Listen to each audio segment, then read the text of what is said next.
జై శ్రీరామ్ అందరికి. అగ్ని పరీక్ష సీజన్ 2 ఎపిసోడ్ 9 గురించి ఈ వీడియోలో ఫుల్ క్లారిటీ తెలుసుకుందాం. దానికంటే ముందు అసలు ఏం జరిగింది, సీజన్ 1 నుంచి ఇంకో ముగ్గురు కంటెస్టెంట్స్ వచ్చారు. వాళ్ళు ఎవరెవరు అంటే demon Pavan and Divya and అట్లాగే మాస్క్ మ్యాన్. అసలు మాస్క్ మ్యాన్ నుంచి ఎలాంటి ఫైరీ పర్ఫార్మెన్స్ లేదు. సీజన్ 1 లో ఎట్లాగైతే అలాంటి పర్ఫార్మెన్స్ ఇచ్చిండు, అండ్ దాని తర్వాత బిగ్ బాస్ లోకి వెళ్ళినాక ఫైరీ పర్ఫార్మెన్స్ ఇచ్చిండు. అసలు నాకు మాస్క్ మ్యాన్ లెక్క అనిపించలేదు. అసలు ఎందుకు అట్లా చేసిండు ఏంది. అండ్ అట్లాగే శాలినిని అండ్ అట్లాగే అపూర్వని టార్గెట్ చేసినట్టు అనిపిస్తుంది. వాళ్ళ క్యారెక్టర్స్ అనేది ఏందో బయటపడ్డాయి. అసలు ఏం జరిగింది, అసలు ఆ 3 కార్డ్స్, ఇవాళ కూడా ఒక 3 కార్డ్స్, నిన్న కూడా ఒక 3 కార్డ్స్, టోటల్ గా 6 ఫైర్ కార్డ్స్ అయితే వచ్చేసినాయి.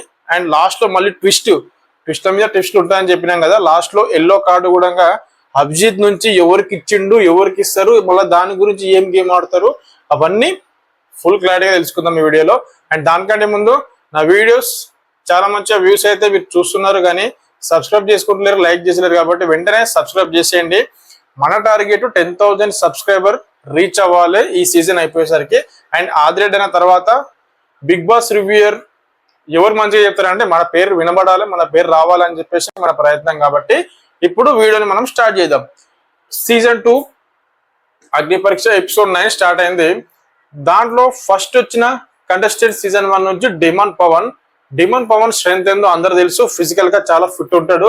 అండ్ రాగానే రామకృష్ణని సెలెక్ట్ చేసుకున్నాడు, పర్లేదు మంచిగా ఉంది. అండ్ శ్రీముఖి అన్నది రామకృష్ణ సేమ్ నీలాగానే నీ స్ట్రెంత్ ఉన్నది, రామకృష్ణ కూడా హ్యాండ్స్ పైన నడవగలుగుతాడు అని చెప్పేసి ఒకటి చెప్పింది. అండ్ వాళ్ళిద్దరు చేసారు.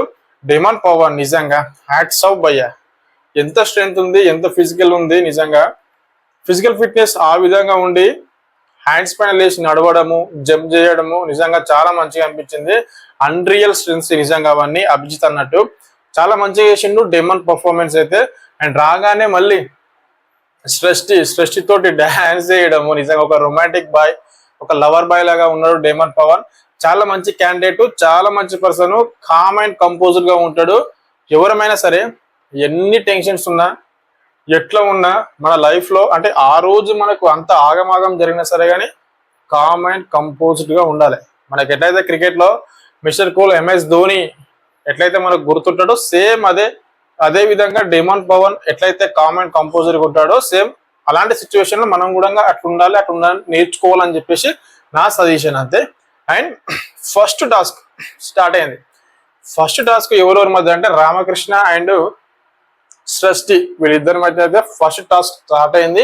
ఆ ఫస్ట్ టాస్క్ లో విన్ అయింది ఎవరు, అసలు టాస్క్ ఏందో తెలుసుకుందాం. First of all first task లో కొన్ని బాక్సెస్ అయితే ఇచ్చారు, ఒక 5 రోస్ అట్లా ఉన్నాయి. దాంట్లో కొన్ని షేడ్స్ ఉన్నాయి, అంటే సర్కిల్ కానీ, ట్రయాంగిల్ కానీ, ఇలాంటివి స్క్వేర్ కానీ, ఇలాంటి షేప్స్ అయితే కొన్ని ఉన్నాయి. ఆ షేప్స్ వాళ్ళు స్క్రీన్ పైన ఒక ఫోటో అయితే చూపిస్తారు. ఆల్రెడీ ఆ బాక్స్లలో పెట్టి ఉన్న ఒక ఫోటో అయితే చూపిస్తారు. మనకు ఆ ఫోటోని గుర్తుపెట్టుకొని మన మెమొరీ పవర్ ని ఛాలెంజ్ చేసే గేమ్ ఇది. ఆ ఫోటోని గుర్తుపెట్టుకొని ఆ ఫోటోలో అయితే ఏ విధంగా అయితే ఉన్నాయో సర్కిల్స్ కానీ, ట్రయాంగిల్స్ కానీ, షేప్స్ సేమ్ అదే విధంగా ఈ బాక్స్ లో మనం పెట్టాలన్నది గేమ్. ఎవరు మెమొరీ పవర్ ఎంత ఉంటుంది అన్నది గేమ్. ఒకవేళ మీరు మళ్ళీ చూసుకోవాలనుకుంటే 5 times ఛాన్సెస్ ఉంటాయి. ఆ 5 times చూసుకునే ఛాన్స్ అయితే ఇచ్చారు. ఆ 5 times లో ఒకసారి చూస్తే ఒక క్రాస్ సింబల్ పెట్టాలి. ఒక లైన్ లో 5 times చూస్తే 5 క్రాస్ సింబల్ పెట్టాలి. దాంట్లో చాలా ఈజీగా గెలిచేసింది సృష్టి, చాలా మంచిగా ఆడింది. రామకృష్ణ ఎక్కడో ఒక దగ్గర కొంచెం కన్ఫ్యూజ్ అయిపోయిండు. సృష్టి కంటే ముందుగానే 5 times చూసింది కూడా ఇంకా రామకృష్ణనే, అయినా కానీ చేయలేకపోయిండు. ఫస్ట్ 5 times చూసి ఛాన్స్ నీకు ఉన్నప్పుడు ఒక్కొక్క రో గుర్తుపెట్టుకొని చేసేస్తే అయిపోతుంది కదా, సింపులే కదా అని అనిపించింది నాకైతే. బట్ మీకు ఏ విధంగా అనిపించిందో కామెంట్ చేయండి. అండ్ ఫస్ట్ గేమ్ లో సృష్టి అయితే గెలిచేసింది. సృష్టికి వచ్చిన కార్డు మళ్ళీ బ్లైండ్ కార్డు. ఇక్కడ అనిపిస్తుంది నాకైతే చాలా ట్విస్ట్ల మీద ట్విస్ట్ ఉండబోతున్నాయి. బ్లైండ్ కార్డ్స్ ఇస్తున్నారంటే సిచ్యువేషన్స్ ముందు ఏ విధంగా ఉంటాయో మనం ఎక్స్పెక్ట్ చేయలేము. దానికి మన జడ్జెస్ అయితే నిజంగా ఎలాంటి పవర్స్ ఇస్తారో మరి ఆ బ్లైండ్ కార్డులలో నేనైతే ఎక్స్పెక్ట్ చేయలేకపోతున్నా. చాలా మంచిగా ఉంటది సీజన్ అయితే ఈసారి. సీజన్ 1 కంటే సీజన్ 2 ఇంకా కొంచెం మంచిగా ఉంటుంది అని చెప్పేసి నేను ఎక్స్పెక్ట్ చేస్తున్నా, చాలా మంచిగా ఉంటుందని. అక్కడతోటి డేమన్ పవన్ అయిపోయింది, డేమన్ పవన్ వెళ్ళిపోయిండు. ఇప్పుడు సెకండ్ కంటెస్టెంట్స్ వచ్చారు సీజన్ 1 నుంచి, దట్ ఈస్ దివ్య. నిజంగా రాగానే ఇంగ్లీష్ లో మాట్లాడేస్తున్నది, ఏదో చెప్పేస్తున్నది, కొంచెం అర్థం కాలేదు నాకు కూడా అంత ఇంగ్లీషు. కానీ నెక్స్ట్ తర్వాత నుంచి ఎప్పుడైతే బిందు మాధవి గారు మాట్లాడారో అక్కడి నుంచి తెలుగు మాట్లాడడం స్టార్ట్ చేసింది. అండ్ దివ్య రావడంతో నామినేషన్స్ ఎట్లుంటాయి మీ దగ్గర అని చెప్పేసి ఒక కంటెంట్ అయితే క్రియేట్ చేసింది. ఒక నలుగురిని పిలిచిర్రు, దాంట్లో భాగి గారు ఉన్నారు, అండ్ అట్లాగే సింగర్ ఝాన్సీ గారు ఉన్నారు, అండ్ అట్లాగే మన ఇంకోరు భాగి గారు ఉన్నారు, సింగర్ ఝాన్సీ గారు ఉన్నారు, అండ్ ప్రియా ఉన్నది, ప్రియా కూడా ఉన్నది, అండ్ శాలిని. వీరు నలుగురు అయితే వచ్చిర్రు మనకి. ఈ నలుగురిని సెలెక్ట్ చేస్తారు కదా, దాంట్లో ఎవరి నామినేషన్ అయితే మంచిగా అనిపిస్తుంది, మంచిగా కొంచెం ఊపు మీద అనిపిస్తుంది అని అనుకుంటే అని ఫీల్ అయితే వాళ్ళు ఇద్దరిని సెలెక్ట్ చేసి వాళ్ళకు టాస్క్ పెడతాం అన్నది ఛాలెంజ్. ఆ నలుగురిని తీసుకొచ్చారు కదా, ఆ నలుగురిలో మరి ఎవరి నామినేషన్ మీకు మంచి అనిపించిందో మీరు కామెంట్ చేయండి. నా ఒపీనియన్ కూడా నేను చెప్తా. యాక్చువల్ గా దివ్య భారతి అంటే దివ్య నిఖిత సెలెక్ట్ చేసింది ఎవరెవరనంటే భాగ్యని అండ్ ప్రియాని.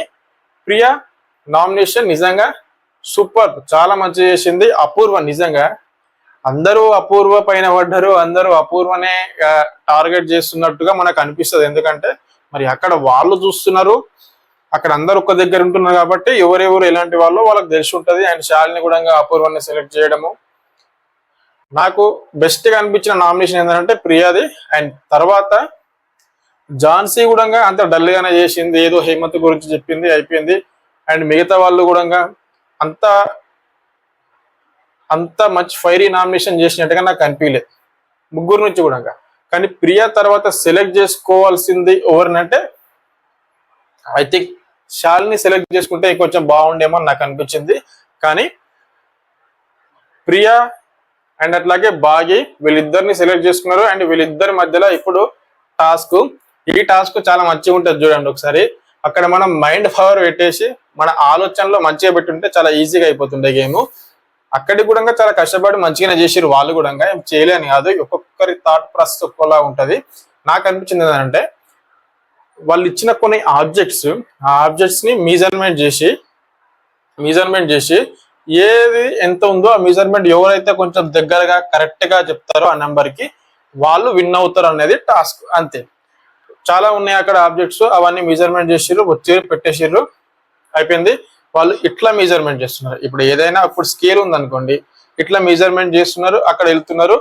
చాలా అక్కడ పోయేసరికి తక్కువ కావచ్చు, ఎక్కువ కావచ్చు, ఇంకేమైనా అయిపోవచ్చు. నేనేమనుకున్నా అంటే ఇప్పుడు ఇక్కడ నుంచి ఇక్కడ వరకు హ్యాండ్ ఉంది కదా, జస్ట్ ఇట్లా అయిపోయింది. ఇట్లా పెట్టేసుకుంటే గుర్తుంటది కదా, రెండు జానలు అక్కడికి పోయి రెండు ఇట్లా పెట్టేస్తే అయిపోతుండే సింపుల్ గా అని చెప్పేసి నాకు అనిపించింది. నాకు ఆ థాట్ వచ్చింది. మరి మీ ఆలోచన ఎట్లుందో, మరి నా ఆలోచన మీకు ఎట్లా అనిపించిందో కామెంట్ అయితే చేయండి. ఓవరాల్ గా చూసుకుంటే అక్కడ వాళ్ళిద్దరి మధ్య టై అయింది. మళ్ళీ ఇంకో ఆబ్జెక్ట్ సుత్తే ఇచ్చారు, ఆ సుత్తే మెజర్మెంట్ చేసిర్రు. దాంట్లో భాగ్య అయితే విన్ అయింది. మళ్ళీ బ్లైండ్ కార్డ్ వచ్చింది. చూడండి ఎన్ని ట్విస్టులు ఉన్నాయి. అసలు ఈ బ్లైండ్ కార్డులలో ఏమి ఇస్తారు ఏంది అనేది అసలు ఏం అర్థమైతే లేదు. ముందు చాలా మంచిగా ఉంటది. ఈ ఎపిసోడ్ కొంచెం డల్ ఉన్నా లాస్ట్ లో మాస్క్ మ్యాన్ వచ్చిండు కదా, కొంచెం ఫైరీ ఉంటది కదా అని అనుకున్నా. బట్ ఏమైంది అనేది చెప్తా ఇప్పుడు. నెక్స్ట్ ఈమెకైతే ఆ కార్డు వచ్చింది, అయిపోయింది. ఇప్పుడు నెక్స్ట్ మాస్క్ మ్యాన్ వచ్చిండు. ఏదో సింపుల్ గా నిజంగా ఇంతకుముందుకు వచ్చిన కంటెస్టెంట్స్ లకు అంతే కూడా చాలా ఏదో నార్మల్ గా వచ్చిండు వెళ్ళిపోయిండు అన్నట్టే అనిపించింది నాకు. కానీ రియల్ మాస్క్ మ్యాన్ అయితే నాకైతే కనిపించలే ఎక్కడ కూడా. రియల్ మాస్క్ మ్యాన్ అంటే ఎట్లుంటాడు, ఆ కోపం కానీ ఆ ఆర్గ్యుమెంట్ కానీ. ఒకవేళ దివ్య నిఖిత కంటే మాస్క్ మ్యాన్ నామినేట్ చేసే ఆప్షన్ మాస్క్ మ్యాన్ కి ఇచ్చుంటే మాత్రం చాలా మంచిగా ఉంటుండే.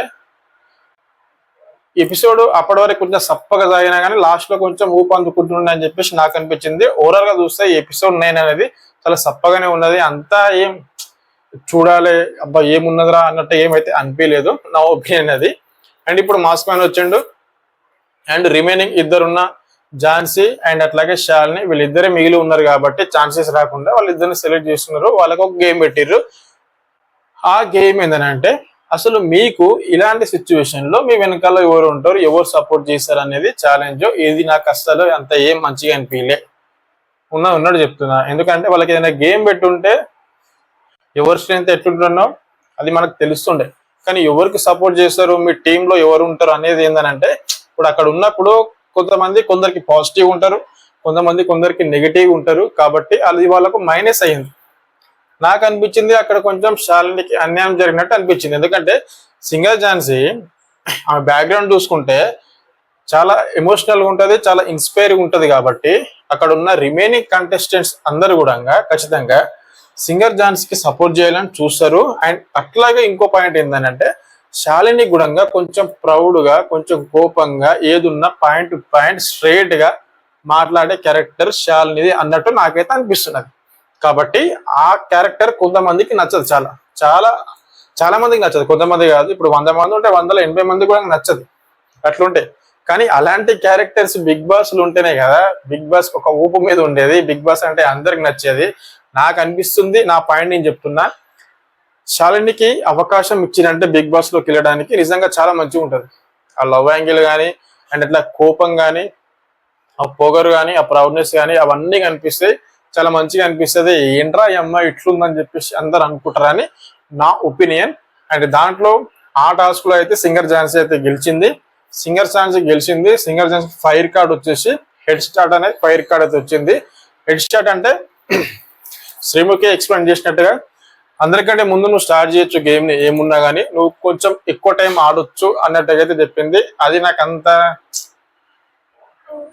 యూజ్ చేసుకునే పవర్ కార్డా అన్నట్టుగా అయితే ఏమనిపించలేదు. కానీ ఒకసారి ఆ సిచ్యువేషన్ వచ్చినప్పుడు నిజంగా ఇది వర్తియా, అనవసరంగా పెట్టిర్రా, ఇంకా వేరే కార్డు ఏమైనా పెట్టుంటే బాగుంటుండేనా అన్నది అప్పుడు తెలుస్తుంది మనకు. ఇప్పుడైతే ఆ కార్డుకున్న పవర్ అయితే అది. అండ్ అయిపోయింది, మాస్క్ వెళ్ళిపోయిండు. అండ్ ఇక్కడ కొంచెం ట్విస్ట్ క్రియేట్ చేద్దాం అనుకున్నారు, క్రియేట్ చేసిండు. అభిజిత్ గారికి ఏ కార్డు కూడా ఎవరు కూడా ఇవ్వలేరు, బ్లైండ్ కార్డు. ఇక నాకు ఎవరు కార్డు ఇవ్వమంటే ఇవ్వలేరు కదా అని చెప్పేసి వెళ్ళి ఎల్లో కార్డు తీసుకుండు. ఎల్లో కార్డు ఎవరికైతే వస్తుందో వాళ్ళు డేంజర్ జోన్ లో ఉన్నట్టు, వాళ్ళు ఎలిమినేషన్ కి దగ్గరలో ఉన్నట్టు అని ఒక లాస్ట్ లో ఒక ట్విస్ట్ అయితే క్రియేట్ చేసిర్రు. మరి ఎల్లో కార్డు ఎవరికి వస్తుంది ఏంది అనేది మనకు నెక్స్ట్ ఎపిసోడ్ లో తెలుస్తుంది. ఈ ఎపిసోడ్ లో ఏం లేదు. అండ్ లాస్ట్ లో చిన్న గేమ్ పెట్టిర్రు, వైట్ గోల్డ్ వాళ్ళది. ఆ గిఫ్ట్ ట్యాంపర్ కూడా మన సింగర్ ఝాన్సీకి ఇచ్చారు. నాకు ఎక్కడనో ఒక దగ్గర ఒక పాయింట్ కొట్టేస్తుంది భయ్య. అది ఏంటంటే సింగర్ ఝాన్సీకి సపోర్ట్ చేస్తున్నారు అన్నట్టుగా. అంటే చూడండి, టాలెంట్ చూడండి, వెనకాల ఉన్న స్టోరీ చూడండి, ఇన్స్పైర్ అవ్వండి. అన్ని నేను కూడా చెప్పినవన్నీ ఇన్స్పైర్ అవ్వండి, మంచిగా ఉంటుంది. కానీ ఏదైనా కానీ బయాస్డ్గా ఉండొద్దు, అంటే ఒకరికే సపోర్ట్ చేయాలన్నట్టుగా ఉండొద్దు. All are equal. ఇప్పుడు ఆ స్టేజ్కి వచ్చిన తర్వాత ఆల్ ఆర్ ఈక్వల్. ఎవరి నుంచి ఎంత కంటెంట్ వస్తున్నది, ఎవరి నుంచి ఎంత టాలెంట్ ఉన్నది, వాళ్ళ స్ట్రెంగ్స్ ఏంది, బిగ్ బాస్ కు వీళ్ళు వెళ్ళడం వల్ల ఎంత మంచిగా ఉంటుంది షోకి అన్నది మాత్రమే ఆలోచించండి అండ్ నా ఒపీనియన్. మరి మీ ఒపీనియన్ ఎంత కింద కామెంట్ చేయండి. అండ్ లాస్ట్ లో వీడియో నచ్చితే లైక్ చేయండి, సబ్స్క్రైబ్ చేసుకోండి. మళ్ళీ మనం నెక్స్ట్ ఎపిసోడ్ లో కలుద్దాం. Thank you.